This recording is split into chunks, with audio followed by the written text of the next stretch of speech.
بسم اللہ کو ان 6 جگہ مت پڑھنا ورنہ انسان کافر سے بھی بدتر ہو جاتا ہے۔ وہ 6 جگہ یہ ہیں: بسم اللہ الرحمن الرحیم۔ محترم ناظرین، قرآن مجید اللہ تعالیٰ کی عظیم کتاب ہے۔ یہ برکت والی کتاب ہے۔ اس کی ہر آیت کریمہ مومنوں کے لیے شفا ہے۔ اس کے ایک ایک حرف میں 10 نیکیاں اللہ تعالیٰ نے مقرر فرمائی ہیں۔ قرآن کریم دنیا اور آخرت کی پریشانیوں کا علاج ہے۔ قرآن پاک رحمتوں کا خزانہ ہے، لیکن اس عظیم رحمت والے خزانے سے مالا مال ہونا ہو تو پہلے سچے دل سے بسم اللہ الرحمن الرحیم پڑھو، پھر اس خزانے کو کھولو اور زیادہ سے زیادہ اللہ تعالیٰ کی رحمتوں کو حاصل کرو۔ جب قرآن مجید جیسی عظیم کتاب بغیر بسم اللہ الرحمن الرحیم کے نہیں کھلتی تو دوسرے جائز کام کی برکتیں بغیر بسم اللہ الرحمن الرحیم کے کیسے حاصل ہو سکتی ہیں؟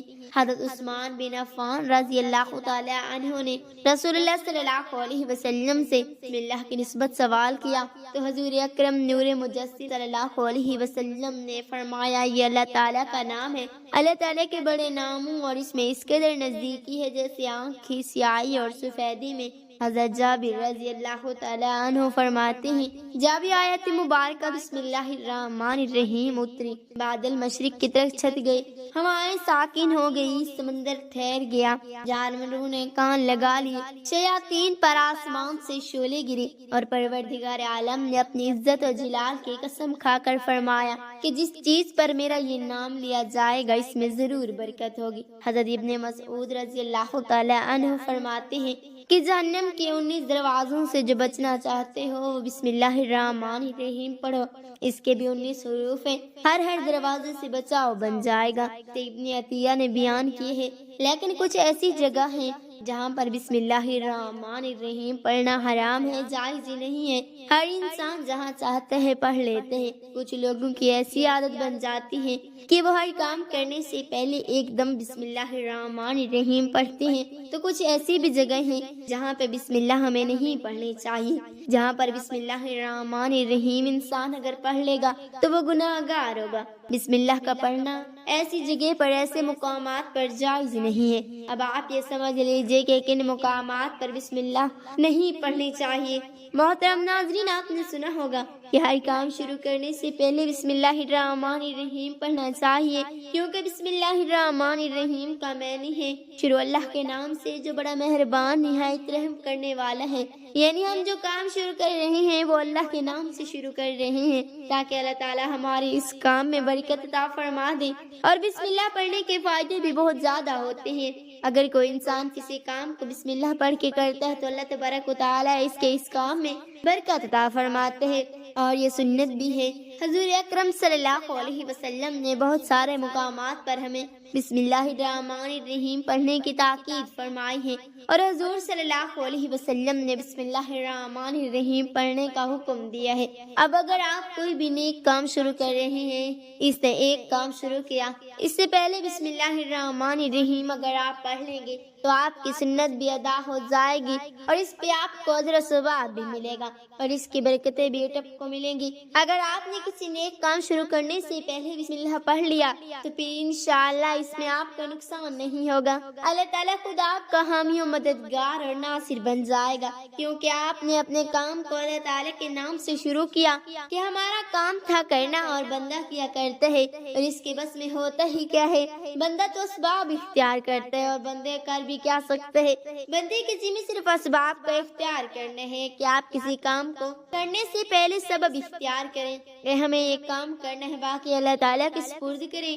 آپ اپنے کام کو کریں، باقی جو آپ کا کام ہے وہ اللہ تبارک و تعالیٰ کے سپرد کریں۔ ایک مرتبہ ایک صحابی آ کر عرض کیا، یا رسول اللہ صلی اللہ علیہ وسلم، میں پریشان ہوں، ہمارے اونٹ کہیں کھو گئے ہیں۔ تو آپ صلی اللہ علیہ وسلم نے ان کو فرمایا کہ اللہ تعالیٰ پہ بھروسہ کرو، اور اللہ پہ بھروسہ یہ اصل چیز ہے۔ یہ وہ لوگ ہیں کہ میں نے اللہ پر بھروسہ کر لیا، اللہ پاک کافی بہترین کارساز ہے۔ تو کچھ صحابہ کرام رضوان اللہ تعالی علیہم اجمعین نے عرض کیا، یا رسول اللہ صلی اللہ علیہ وسلم، ہمیں اللہ کی ذات پر بھروسہ ہے، کیا ہم اپنے اونٹوں کو ایسے ہی چھوڑ دیں؟ اگر ہماری قسمت میں ہوں گے تو ہمارے اونٹ واپس آ جائیں گے، اور مقدر میں نہیں ہوں گے تو چلے جائیں گے۔ ہمیں اللہ تعالیٰ کی ذات پر بھروسہ ہے۔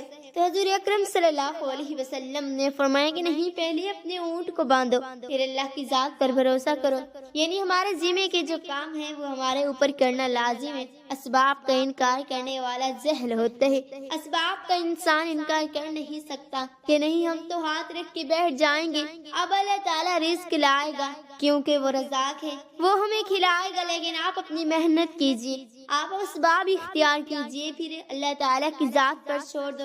آپ پہلے جاؤ مزدوری پر، آپ کام پر جاؤ، آپ کاروبار کرو، پھر اللہ تعالیٰ کی ذات پر چھوڑ دو کہ اے پروردگار عالم، اب ہمارا کام تھا ہم نے کر لیا، آگے تیری رضا ہے اور تیری رحمت کے ہم امیدوار ہیں، صرف ہمارے کمانے سے رزق تھوڑی ملتا ہے، آپ نے کمایا بس کما کے لے آئے، اس کے علاوہ آپ غور کیجئے کہ دانے کو زمین سے نکالا کس نے، اس کے بعد پھر اس کو گیہوں کی شکل میں، پھر وہ آٹے کی شکل میں بنا، پھر وہ روٹی بنتی ہے۔ ہم سمجھ رہے ہیں کہ ہماری محنت سے ہو رہا ہے، ہم نے روٹی بنائی، روٹی بنا کے ہمارے سامنے آئی، اس کے بعد ہم نے جیسے اس کو بسم اللہ الرحمن الرحیم پڑھ کے کھایا تو تب ہمارے حلق پر ایک فرشتہ بیٹھا ہوا ہے، وہ فرشتہ اللہ سے اجازت مانگ رہا ہے۔ حلق میں ہماری دو نالیاں ہوتی ہیں، ایک نالی ہوتی ہے جو سانس کی ہوتی ہے، ایک نالی وہ ہوتی ہے جس سے رزق اندر جاتا ہے، کھانا اندر جاتا ہے، تو یہ دو نالیاں بالکل برابر ہوتی ہیں اور دونوں کا ایک ہی چھید ہوتا ہے، لیکن پھر وہ اندر جا کے الگ ہو جاتی ہیں۔ اب آپ یہ سوچ کر دیکھیے کہ فرشتہ یہاں پر بیٹھ کر اللہ تعالیٰ سے پوچھتا ہے ہمارے ہر لقمے پہ مولا اس لقمے کو زندگی کا سبب بناؤ یا موت کا باعث بنا دو۔ اب اللہ تعالیٰ کی اگر مرضی ہوتی ہے تو وہ لقمہ زندگی کا سبب بن جاتا ہے، اور اگر اللہ تعالیٰ کی مرضی نہیں ہوتی تو وہ لقمہ موت بن جاتا ہے، یعنی اگر وہ لقمہ بجائے خوراک والی نالی میں جانے کے اگر وہ سانس کی نالی میں چلا جائے تو پھر انسان ختم ہو جائے گا۔ تو آپ دیکھیں ہم نے اتنے سارے کام کیے، لیکن فرشتہ یہاں پر بیٹھا ہوا ہے کہ اس نوالے کو اس لقمے کو کہاں لے جانا ہے، تو یہ آپ نے سبب اختیار کیا، یعنی اس کو اسباب اختیار کرنا کہتے ہیں، اور اللہ تبارک و تعالیٰ پر چھوڑ دیا تو نیک کام شروع کر رہے ہیں، کھانا کھا رہے ہیں تو ہمیں بسم اللہ پڑھنے کی تاکید کی گئی ہے۔ لیکن بہت سارے لوگ ایسے ہوتے ہیں کہ کچھ حرام کام کرتے ہیں، جیسے مثال کے طور پر اگر کوئی انسان جوا کھیل رہا ہے تو اس میں بسم اللہ کا پڑھنا حرام ہے کہ اللہ کے نام سے شروع۔ اللہ نے کب کہا تھا کہ آپ جوا کھیلو؟ جا کر اللہ نے کب کہا تھا کہ شراب بیچو؟ جا کر اللہ تعالیٰ نے کب کہا تھا کہ آپ جھوٹ فریب مکر کرو؟ جا کر اللہ تعالیٰ نے تو کہا ہی نہیں۔ ایک شخص نے بڑی عالی شان منزل بنوائی اور اس پر لکھا تھا جا من فضل ربی، اور شیطان نیچے بیٹھا رو رہا ہے، تو لوگوں نے پوچھا تو کیوں رو رہا ہے؟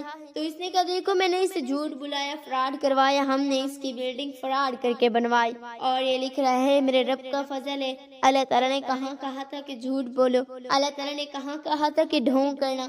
اللہ تعالیٰ نے کہاں کہا تھا کہ فراڈ کرنا؟ تو مقصد صرف یہ ہے کہ شیطان تو ہر طرح سے انسان کو بہکاتا ہے، تو اس لیے حرام کاموں سے پہلے ہمیں بسم اللہ ہرگز نہیں پڑھنی چاہیے، ہمیں ہر کام شروع کرنے سے پہلے بسم اللہ الرحمن الرحیم پڑھنا چاہیے، ہمیں احتیاط کرنی چاہیے کہ جب ہم باتھ روم کے اندر داخل ہو چکے ہوں نہانے سے قبل بسم اللہ نہ پڑھیں، باتھ روم میں جانے سے پہلے ہم بسم اللہ الرحمن الرحیم پڑھیں، اور باتھ روم کے نکلنے کے بعد جب کپڑے پہنے تو پھر بسم اللہ الرحمن الرحیم پڑھیں۔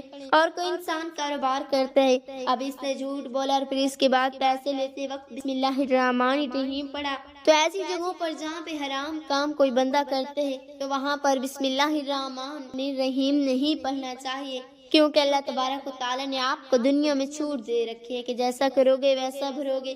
اللہ تعالیٰ سب کو دیکھ رہا ہے کہ کون کیا کر رہا ہے، جو کچھ ہم کر رہے ہیں صحیح ہے یا غلط۔ اس کے بعد پھر لوگ کہتے ہیں کہ یہ تو اللہ تعالیٰ کی ہے، لیکن یاد رکھنا یہ اللہ کی مرضی نہیں، اللہ کی اجازت ہے، اللہ نے آپ کو اجازت دی ہوئی ہے، بس اللہ نے چھوٹ دی ہوئی ہے کہ کر لو دنیا میں جیسا کرنا ہے۔ اللہ ظالم کو ڈھیل دیتا ہے لیکن جب پکڑتا ہے تو چھوڑتا نہیں، اللہ کی پکڑ بڑی سخت ہے۔